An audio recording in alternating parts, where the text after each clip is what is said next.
Sebetulnya ya kalau kita melihat tradisi-tradisi spiritual ya, sebetulnya kan Tuhan itu juga berdiam di dalam diri kita. Menurut saya itulah yang disebut sebagai intuisi.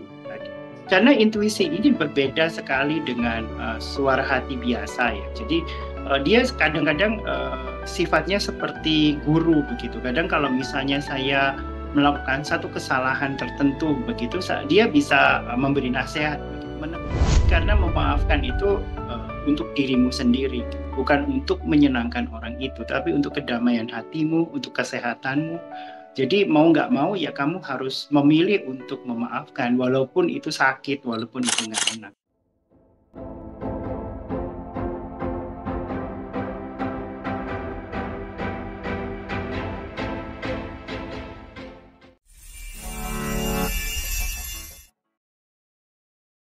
Apakah intuisi itu juga bisa digunakan untuk melihat karakter seseorang, Pak? Jadi misalnya nih, Pak Jiwo kan seorang pebisnis ya, perlu juga untuk bisa melihat misalnya bagaimana klien ini, karakternya, atau kira-kira nanti prospeknya bagaimana, itu bisa nggak Pak digunakan?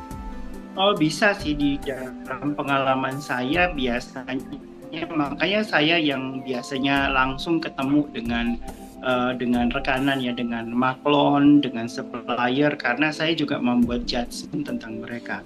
Ya, jadi kadang saya juga melihat attitude-nya, kemudian raut wajahnya, dan biasanya saya ikut membaca gitu. Jadi kadang saya scan gitu orangnya, oh orangnya begini. Gitu. Biasanya benar gitu. Ini satu pengalaman yang lucu ya. Jadi saya dianggap kayak semacam cenayang begitu oleh teman gitu. Jadi teman saya ini setiap kali mau cari pembantu, cari ART di rumah, dia selalu post foto-foto kandidat yang mau dipilih jadi ART. Gitu. Jadi dia selalu tanya, ini orangnya gimana? Gitu. Kadang dia kadang nggak langsung percaya, dia juga membandingkan pandangan saya dengan apa yang dia tahu. Jadi saya bilang, oh ibu ini begini-begini, saya bilang. Dia mungkin ada masalah keluarga begini.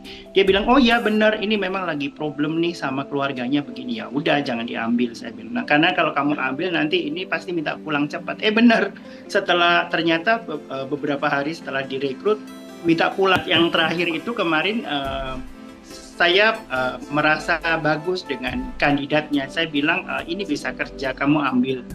Ini orangnya baik, jujur, sebagainya. Saya bilang begitu. Mungkin agak kurang pintar, tetapi kamu bisa latih. Tapi kalau untuk kejujurannya dia boleh dicoba, saya bilang begitu. Dan ternyata benar. Dan akhirnya ART yang saya rekomendasikan itu yang diambil sama dia sampai sekarang. Wah, Jadi keren. Oke, nah ini Pak Jiwo yang tentu membuat penasaran ya. Bagaimana Pak Jiwo melatih itu, apa yang dilakukan gitu sehingga intuisinya benar-benar bertambah kuat dan tajam, Pak. Nah, boleh di-spill, Pak?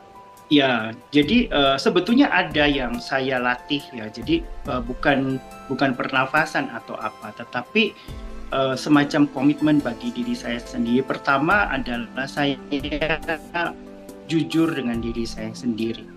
Ya, jadi saya tidak suka dengan kebohongan, dengan kepalsuan. Kalau suka ya suka, kalau enggak ya enggak begitu. Tidak bermuka dua begitu. Kemudian yang kedua adalah saya berusaha untuk jujur. Walaupun dalam hal yang kecil pun saya tidak mau bohong. Ya, kalau misalnya ada sesuatu yang tidak bisa saya katakan, saya memilih diam biasanya. Saya tidak mengatakan yang sebaliknya. Gitu. Latihan kejujuran ini memang tidak gampang, dan bagi saya justru latihan kejujuran inilah yang membantu intuisi saya untuk bekerja. Jadi karena saya mendengarkan hati saya yang terdalam, jadi dia juga tahu bahwa saya mendengarkan dia, akhirnya dia memberikan petunjuk. Dan kemudian saya juga dilarang untuk berbohong gitu, bahkan saya tidak boleh misalnya pura-pura suka atau pura-pura apa gitu. Jadi apapun ya saya harus apa adanya. Jadi Okay. itu Ya. yang saya lakukan. Oke, bagaimana pandangan Bapak tentang intuisi ini sendiri, Pak? Eh, apakah intuisi itu ya hanya sekedar intuisi ya, sesuatu yang seolah didengar atau dilihat gitu, ataukah ini ada hubungannya dengan pribadi tertinggi atau higher self? atau mungkin juga cakra ke-8. Tadi Bapak mengatakan apa sesuai dengan nurani gitu ya. Nah, gimana penjelasannya Pak Jiwo? Iya, sebetulnya ya kalau kita melihat tradisi-tradisi spiritual ya sebetulnya kan Tuhan itu juga berdiam di dalam diri kita. Ya, istilahnya tuh setiap makhluk itu mempunyai hakikat Buddha di dalam batinnya.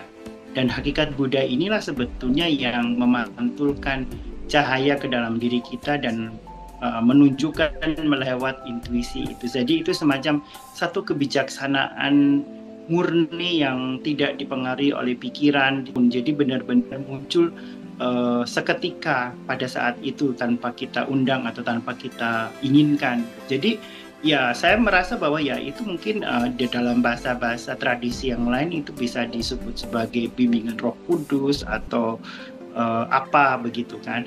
Karena kan banyak yang mengatakan bahwa di dalam kita itu adalah percikan dari Tuhan gitu kan. Dari percikannya itulah yang mungkin yang menurut saya itulah yang disebut sebagai intuisi tadi. Karena intuisi ini berbeda sekali dengan suara hati biasa ya. Jadi dia kadang-kadang sifatnya seperti guru begitu. Kadang kalau misalnya saya melakukan satu kesalahan tertentu begitu, dia bisa memberi nasihat begitu, menegur. Kadang seperti itu ya. Tapi pernah dapat teguran Pak Jiwo? Oh iya sering ya. Kadang misalnya ada hal yang saya ingin balas dendam misalnya. Saya pernah satu kali itu saya sampai kepingin belajar ilmu hitam gitu kan karena saking mangkelnya begitu. Dia bilang, oh kamu nggak bisa seperti itu. Bahwa apa yang kamu lakukan itu tidak akan membuat kamu bahagia. Jadi apa yang mesti dilakukan ya tetap harus memaafkan gitu. Jadi itu bukan apa. Jadi karena memaafkan itu untuk dirimu sendiri, bukan untuk menyenangkan orang itu, tapi untuk kedamaian hatimu, untuk kesehatanmu. Jadi mau nggak mau ya kamu harus memilih untuk memaafkan, walaupun itu sakit, walaupun itu nggak enak. Jadi ya akhirnya saya ikhlaskan ya orang yang sudah menyakiti saya, sudah membuat saya sakit waktu itu, ya udah saya maafin gitu. Dan dibilang bahwa kamu nggak perlu pusing-pusing memikirkan membalas gitu, karena mereka sudah punya jatahnya sendiri gitu. Jadi kita nggak perlu ikut campur dengan karma mereka. Jadi ya mereka sudah menanam, ya mereka siap untuk menerima akibat.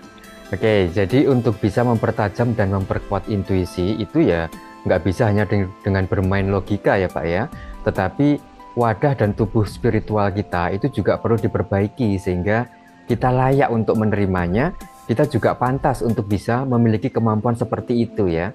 Nah, kalau menurut Pak Jiwo, apakah ada blok-blok atau penghambat atau penghalang sehingga seseorang yang sudah berusaha sekalipun itu tetap saja intuisinya masih belum tajam, Pak?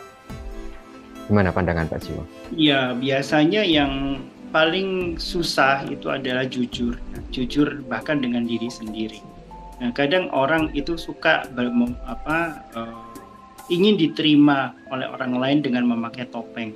Ya kadang dia punya banyak topeng, ya topeng ini, topeng itu. Akhirnya dia hati nuraninya menjadi tumpul karena dia tidak seapa adanya, sebagaimana dirinya sendiri.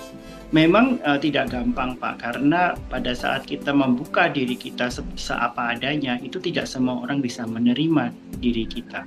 Ada yang kemudian menjauh, ada yang kemudian membenci, ada yang kemudian macam-macam ya. Tetapi saya punya prinsip bahwa yang saya bisa jadikan teman adalah mereka yang benar-benar menerima saya seapa adanya. Jadi saya tidak pusing dengan kalau mereka nggak suka ya nggak apa-apa, silakan aja gitu. Saya bilang begitu. Nah, jadi itu yang membuat intuisi saya lebih tajam karena itu. Jadi dia tidak tahu bahwa saya tidak pernah berpura-pura. Saya menjadi orang yang apa adanya.